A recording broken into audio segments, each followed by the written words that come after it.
Tell me when you're ready. I see what you're smoking today, too, boy.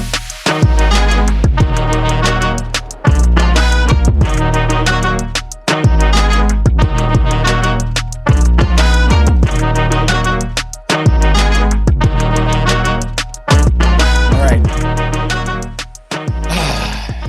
I'm just so glad it was so beautiful today on the ride. Oh my gosh. We should talk about it. We should. Hey guys, welcome to Ash to Ash. I am Eric Daniels. I'm with my best friend in the whole wide world, Andrew Postel. Some call him Drew. I'm on another level today because it is so stinking nice in Texas. I love it. I am excited to get started with cigars, and I want to start off, as always. Drew, what you got for us today, buddy? What you smoking? Eric, yeah, I've got a very special cigar today. So this is a League of Fat Bastards. And one of the reasons why this cigar is well known is because they give 40% of their profits to men's mental health. But it's still a good cigar too. It retails for around 10 to 12 depending on the shop. And it's a medium cigar. And guess what it has? All the things that Drew likes, right? So leather, some pepper. It's got Nicaraguan, but it also has San Andreas and Mexican filler in it too.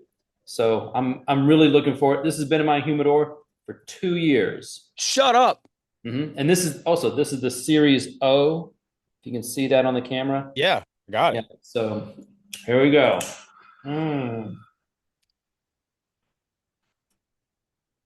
I like when it goes quiet because we're liking what we're doing. That's a good one.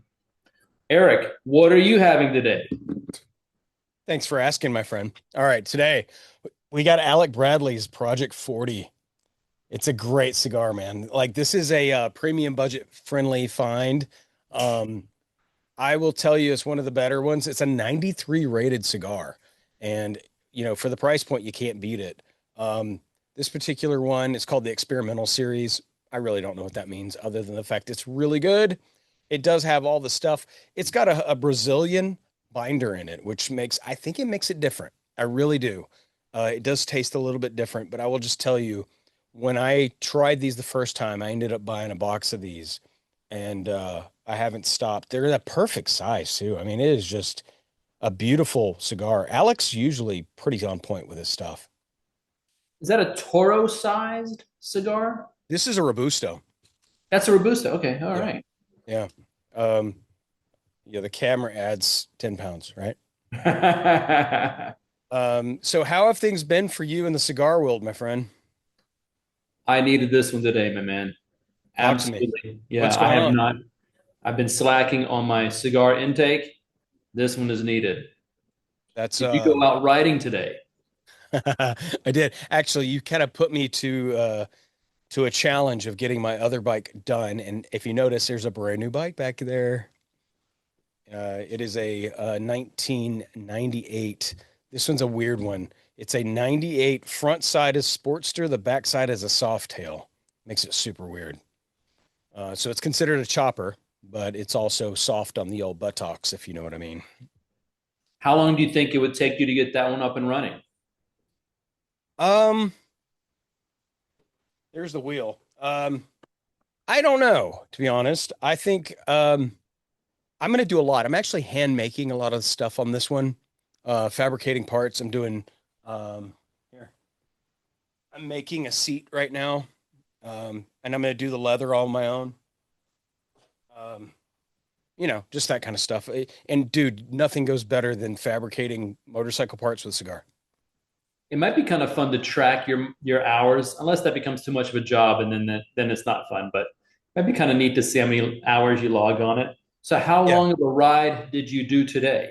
I did probably about an hour and 40 minutes on my 1975 bike. It's a Harley FXE. It was the one that was up here the whole time for the first umpteen episodes, and finally got around to focusing in on it because you put me to the challenge. So thank you. Um, you know, and I can't tell you how. By the way, we're going to measure time and how many cigars it takes to get through the bike build. That's a good time measurement for sure. I feel like my cigar would be about an hour long stick. for Yeah. me under normal circumstances. Yours probably is about the same for you. Maybe a little bit less. I've been heavy on the yellow pulls lately. This one flows really well. Like it's perfect. It's that tension, but yet still has that. I don't have to use the draw tool, right? I remembered the name this time. How about that guy? Yeah, all the people that commented last time, thanks. But it's called a draw tool, not a pokey thingy. Stick them with the pointy end. That's what it's for. Oh man. So what's something you want to talk about today? Anything on your mind? So one of my favorite cigar shops in Vegas closed. I was super disappointed. There's a Really? cigar place in Caesar's Palace that you would go in all these shops, and at the end of it, I could go have a cigar while the wife went and did her thing at the stores. And now it's not even there anymore. It's just becoming harder and harder, Eric, to find a nice, friendly place to have a cigar. We got to keep this alive, man. This is this is the second conversation this week I've had about that. Yeah. Uh, it seems I have a good friend of mine, Jared, who's really into pipes, and he's constantly trying to get me into pipes too. But I got him into cigars, and then he bailed and went to pipes. But the point is that he is almost treating it like currency now.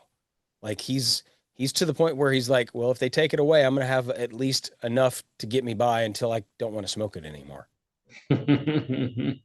Yeah, Jared's gone all in on the pipes. It is like an addiction. Have you ever seen that movie, Fear and Loathing in Las Las Vegas? Vegas, yeah.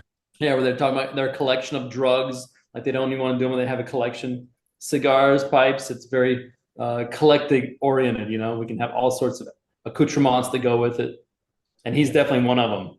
He's certainly one of them. He loves how the treatment of tobacco and how it's utilized, the locations, the cut, the different manufacturers. Some cigar manufacturers use their overrun to chop it up and sell for tobacco.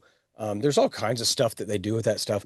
But what's interesting is the same things that he's into is also the things that I'm into with just discussing the process of getting this to this stage. And I mean, it takes years to get to this point right here. And I'll be doggone, I'm going to enjoy this moment, right? One of the processes I'm talking about in particular was just tobacco fermenting in general. Tobacco is fermented, not just dried. They don't just hang it up and then roll it and then give it to you. There's a whole process after cutting that they put it through, and it undergoes fermentation where heat and moisture break down some of the ammonias and sugars and gets it to the point where the flavors are different. And I'm guessing it also probably enhances the product, right? Well, and like so we are dependent on the label and the tobacco in the cigar. Like wines, for example, are absolutely separated by the year. So the rainfall and all the weather patterns can affect your yearly crop. Same thing with tobacco too. The natural elements can affect a crop. However, most of the places that we buy our cigars from have huge warehouses of ready to go tobacco. So if there is a shortage one year or another, they've got enough supply to go. So even though the tobacco weather is influenced, we still have a good resource. But every once in a while, Eric, like you'll see, hey, we found this one tobacco leaf that we grew in 2005, and we created this one. We got 25 boxes of cigars, and they premium sell it. But every once in a while, even those manufacturers know the good years that the tobacco grew as well. No, yeah, absolutely. Have you ever toured a factory? I've slept in a factory, but I've not toured in one. Sounds like a story. So the Florida Keys, this is before the fall of Cuba. It was Cuba made to cigars, and then the Keys of Florida. They're right there next to each other. They would make a ton of cigars there. So there are actual cigar factories in the Florida Keys right now that are converted into hotels, because now the hotels are multi-million-dollar hotels, and Right. cigars are made in different parts of the planet. But yeah, I've slept in one of those old cigar hotels, and then they had this a pool with the black tile, so the sun would heat the pool during the day naturally. In the evening, you'd have like a warm pool. It was really nice. Huh. That would get really hot in Florida, I would imagine. It was hot in the day, yes, but in the evening, it was okay. Like, welcome to your sauna. Oh, I'm Yeah, yeah. sweating in my pool. That's cool. You're Yeah, sweating in Florida anyway, you know? valid point. Valid point. But I do enjoy, there are parts of Florida I actually really, really enjoy. Tampa, Ybor City. Um, I get to experience Fort Lauderdale in May. Um, I don't know much about Tallahassee, but I do know I lived in Destin for a little while. Destin is great. Yeah. Yeah. Were you Actually, stationed anywhere in the Panhandle? no, I wasn't. I actually worked for an aircraft company Hmm. just outside of Eglin, and it was in Crestview, Florida, and we called it Lower Alabama because that's literally what it was. Same And thing with Tallahassee. Yeah. yeah, yeah, yeah, Panama Beach, Destin, all that area. Um, it was a neat place. It's not a place I want to live though. It was really hard to live in a vacation spot. Yeah. It is very different these days. It is significantly built up. But you're right. Like there's probably more live oak trees in that section of Florida. Then they're all palm trees. You know, everybody thinks of Florida with the palm trees. South Florida has that. North Florida, it's definitely like southern Georgia or southern Alabama more than it is Miami or Fort Lauderdale. It's funny, man. I'm sitting here getting ready to bust this ash. And I was like, nope, I'm gonna keep it. But I do want to at least mention I'm keeping the brand alive today. I got this from a special friend. That seems like a really nice person who would give that to you. Dude, I love this thing so much. It's my go-to. Good. It is perfect because if you look, it's got these holes that pretty much can help you dump your ash without it falling on you, and it goes right down in it. That's right. It's perfect. It is absolutely so. Thank you. That was good. Yeah, Uh, man. but I thought it was interesting. I have a Alec Bradley cigar with my Alec Bradley. Yeah. And it's good because it's got you can have multiple people on it. That's why I like these cigar ashtrays. I can be around some people and it's long enough that everybody can rest their I love cigar it. on it without it. But you got to empty it out, you know. So what size do you have right now?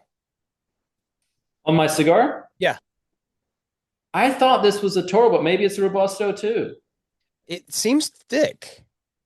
No, it's definitely not thick. I think that thing is just the camera, maybe. Yeah, Oh, it's another 10 pounds. Got it. All right.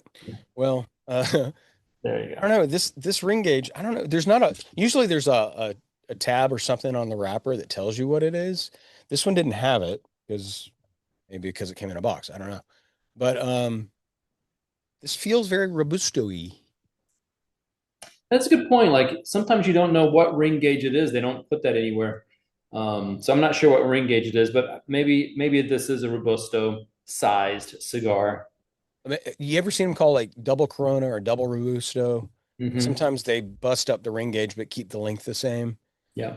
But I will tell you that ring gauges. So when we talk ring gauges, for those that don't know, we're talking about the diameter of the cigar. Okay, so how big is it?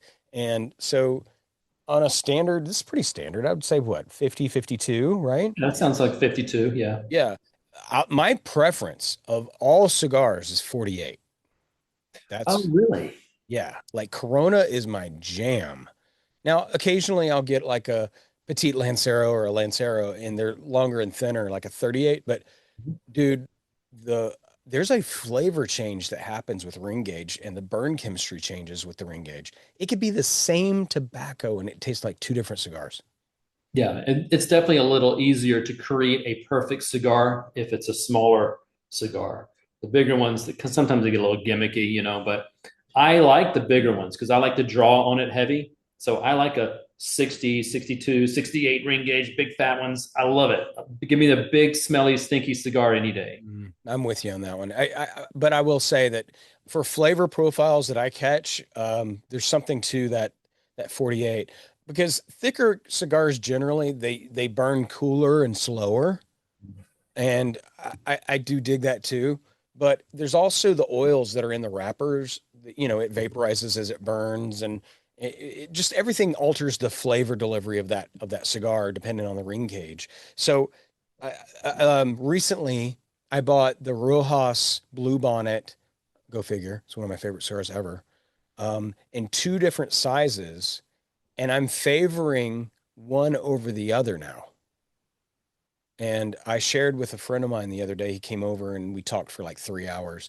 And I gave him Jason, I'm sorry. I gave him the really cruddy cigar first. I didn't know if he liked cigars or not. And I don't want to give somebody a good cigar and it be like they don't appreciate it. But Mhm. I sat him down and I gave him Cuba Libre or no, Cuba One, I think is what it was. Anyways, so again, it's pretty decent sized ring gauge, by the way. And we're smoking and it goes out like 6 times while we're talking.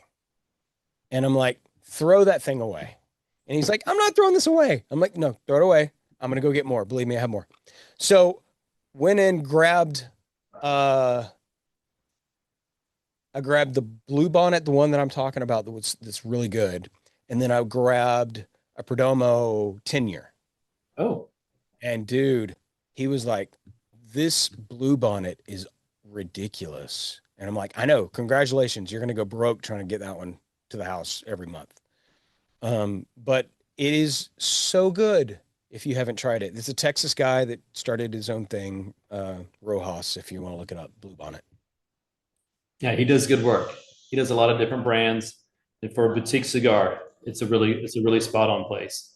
Yeah, I it think, is. there might be something to what you were saying too. You know how I like the heavier, full bodied cigars? Like that might be why I want a full bodied cigar because I like my cigars so big. Because if it's a Connecticut and it's that large, I'm not getting much flavor out of it. So maybe that's why I like a bigger cigar too, and why I like the full body, so I can actually get it. So you might be onto something there.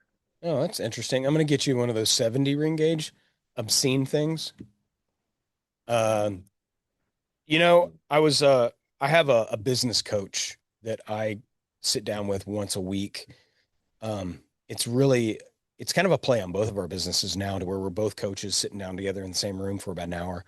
And I lit up a cigar while I was talking to him on Zoom. It was a really informal thing, right?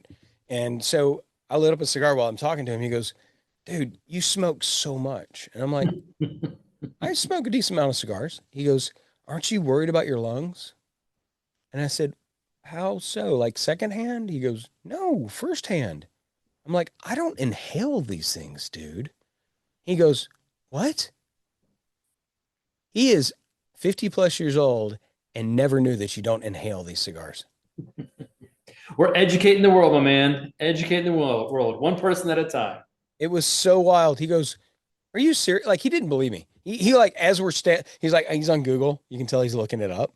And I was like, no, dude, I'm serious. Like I don't. It's a flavor thing. It's a mouth texture feel. It's senses. Uh, it's everything. I don't know. It's a passion for me.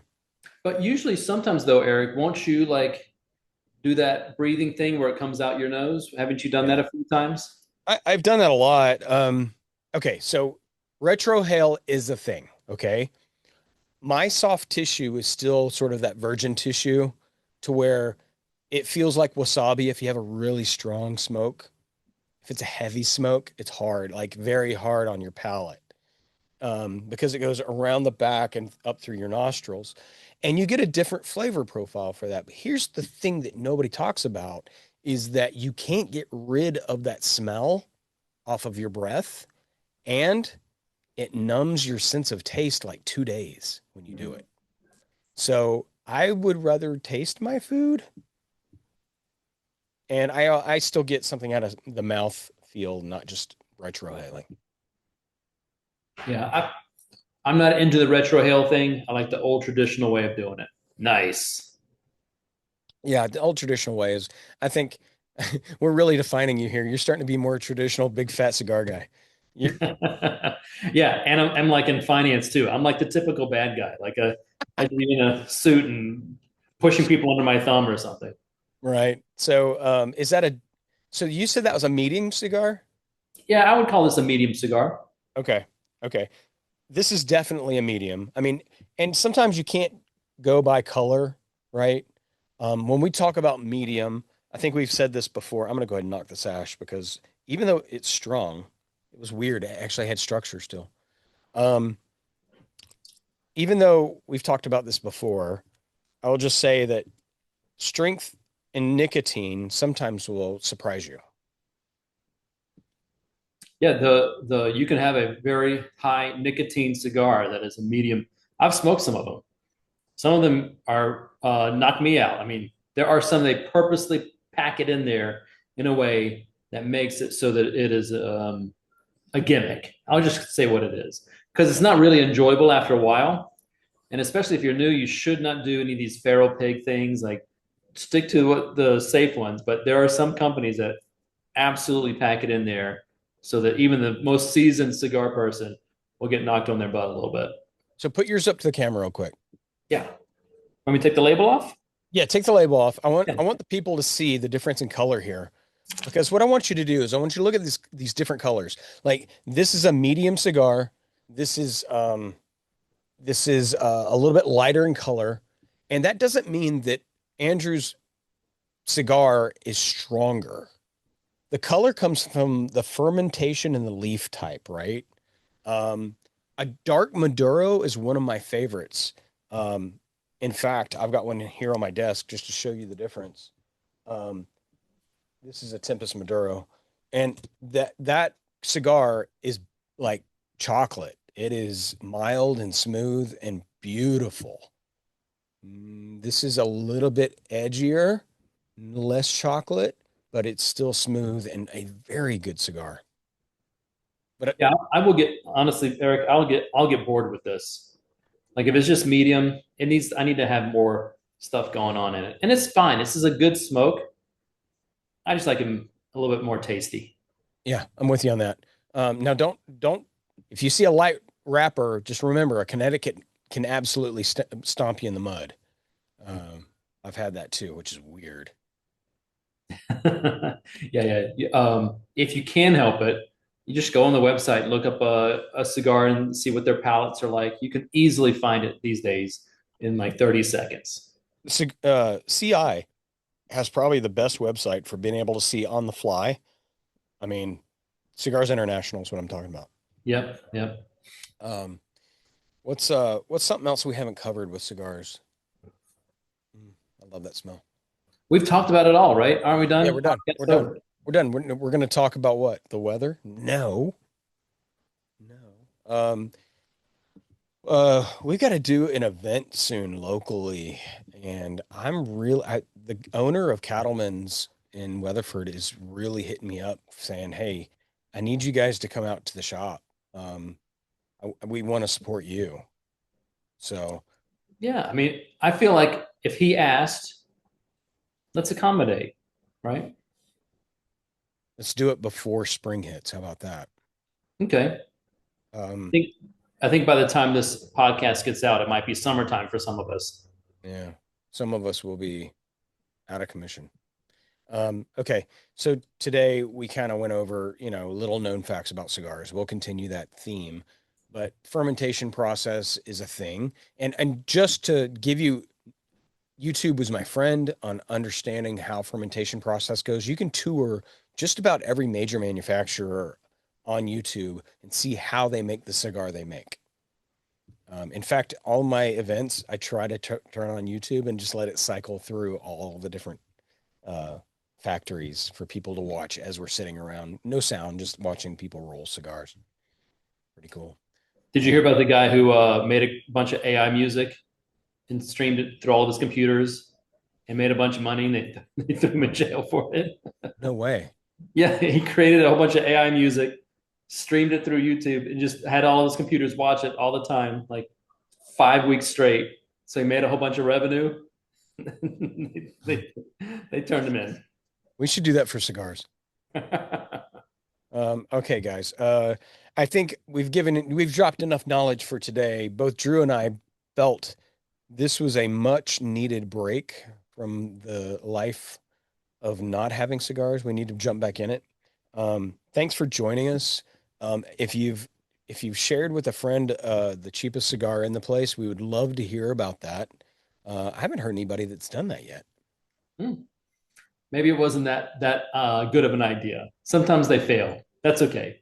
I think it was a great idea, and I also think that you guys are going to hear some more challenges coming up in previous episodes that we've recorded. I think you guys should chime in on some of these. They're a lot of fun. And we'd also like to know what you're buying. Like, what are you out there getting, and what are you excited about? What would you like to share?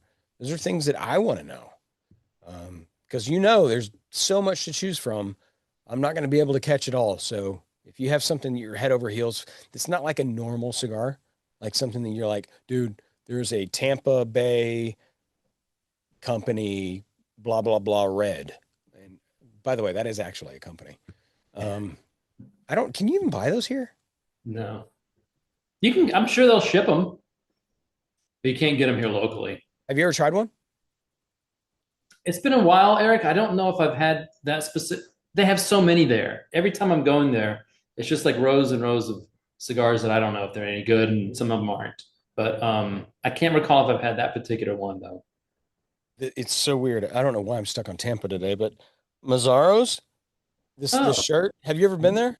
no. This is an Italian market in St. Pete. Mhm. And I'm going to tell you, if you're in St. Pete, listen to me. Go to Mazzaro's. It is like you stepped into Italy and everything is handmade. All the grain is from Italy, all the breads, all of the pastries, everything is where the Italians go to buy them. And it's a big place. If And they live in St. Pete, Eric, they know about it. That place is, I know about it, and I don't live in St. Pete. Like that has a really great reputation. it's fantastic. And they say legalize marinara, which I thought was hilarious. Guys, thank you for joining us today. I appreciate you guys watching this. Watch us to the end because we don't get paid for this, but it gives us the notoriety. We love where you're at. Drew, what's your final thoughts for today? You should see what I'm going to smoke on our next episode. I'm looking forward to it big time. Stay tuned. Thanks again. Take care.